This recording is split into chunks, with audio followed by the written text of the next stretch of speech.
Well, David, thank you very much for giving the time today. It's a pleasure, really. And what I wanted to talk about was kind of your return to the advertising industry and some of your views on mass media, and kind of how you see media and technology changing.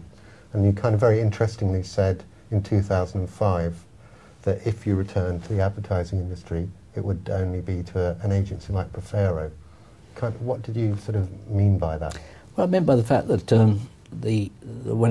first time I went there, I was struck by the energy level that existed, and it reminded me enormously of what I'd experienced in the early 60s at Collett Dickinson, where there was a phenomenal energy level that there was no sense of hours. You actually didn't get a sense that people came to work there, they came to do what they did. And it was like an enormous, I wouldn't say it was a party, because it was extremely hard work, but there was such a tremendous vibration of energy and good work and self-criticism and interdepartmental criticism. I mean, you know, it's hard to explain to someone today, you know, the way that Alan Parker and Charles Saatchi as writers competed with each other was incredibly fierce. I mean, that was within the agency, much fiercer than anyone outside the agency. And that, you know, created sparks. And actually, the people we worked for stood it up quite deliberately. I mean, there was no question. They played very consciously on the ability of these very young guys. I mean, we were all in our early 20s to compete with each other and just win. You know, just do better work. And then we all worked for an extraordinary man that I've talked about a very great deal, called Colin Millward, who actually is the person who hired us all, whose standards were total. Two stories I tell whenever I can, because I think they're good and important stories. When I first got to college, I was the first of my generation that went there. I found it very difficult. They were very, very, very bright people. And I was struggling. I was only 21. I was really struggling. And I kind of lost my confidence. I didn't feel I was making my mark, and I didn't quite know what they expected, and that awful loss of confidence, to a point where I sort of started literally sitting there waiting for the chop. And then, because I couldn't sleep, worrying about being sacked, because I hadn't been married that long, we just had a kid, and it was not a great moment to actually get the sack, I decided to confront Millward. I went along to see him, and I sat down and said, look, I really, really wanted to come and work here, and I'm just very nervous, and because I'm nervous and I'm losing my confidence, because I'm losing confidence, I don't think my work's very good. So he said, oh, son, he said, why do you think you're here? He was a Yorkshireman. Why do you think you're here? I said, well, you know, I wrote to you 3 times, you interviewed me Lord knows how many times, and I really wanted to come here. He said, no. He said, you are here for one reason and one reason only. You are here to amaze me. You are not amazing me. If you can't amaze me, I'll have to go and find someone else who can. So go back to your office and start amazing me. That was the end of the conversation. Got up, went back to my little cubicle. And I thought, oh, fuck me, I'm not sure you may want to... well, I worked really hard to get to this agency. I'm either going to have to dig quite deep and try and hang on to my job, or resign now and find a kind of cosier, more comfortable environment which is less challenging. Anyway, decided to stay, and one thing led to another, and I think in the end I did well, but maybe even very well. And it was the making of me. But there was no, you know, that was tough love. And he was like that. I mean, I used to take the work in. I was very frightened of him. I used to take the work in to show him, and he'd sit there and bite his nails, and he'd say, not very good, is it? I said, isn't it? No, it's not very good at all. So what don't you like about it? He said, you know, take it away, you work it out. See you tomorrow.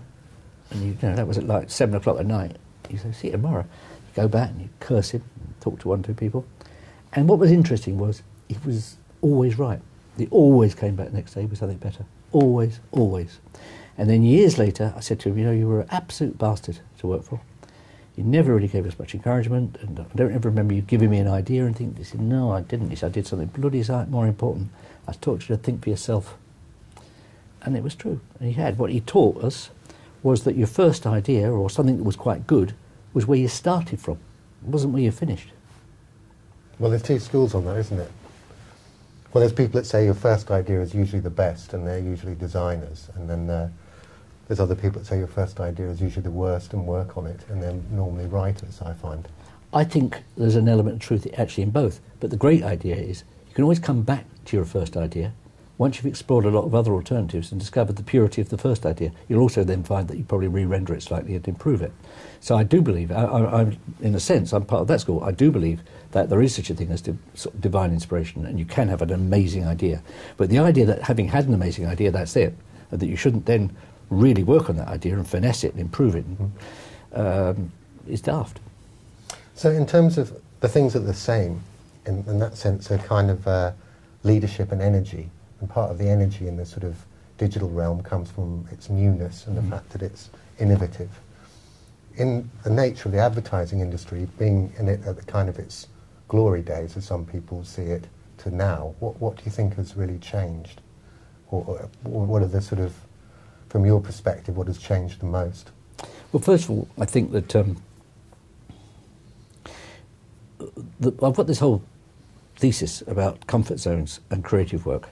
I mean, what was very interesting is the times in my life when I've done my best work, I was really on the edge, either financially or wasn't sure, how things were going. It was always edgy. And all the times of my life, and there have been at least 2 or maybe 3, where everything was quite comfortable, either financially or personally or anything else, the work has always got soft and a bit sloppy. Time and time again I've seen that, and I particularly see it now. I see it in other people. I see it in television today, where there are very large swathe of people at the top earning massive salaries in real terms, in terms of normal salary levels of people in this country, earning massive salaries, whose interest in changing the culture of television is very limited, because they're doing very nicely, thank you. And they tend to be the decision makers. They tend to be the people who can, as it were, shift the tectonic plates.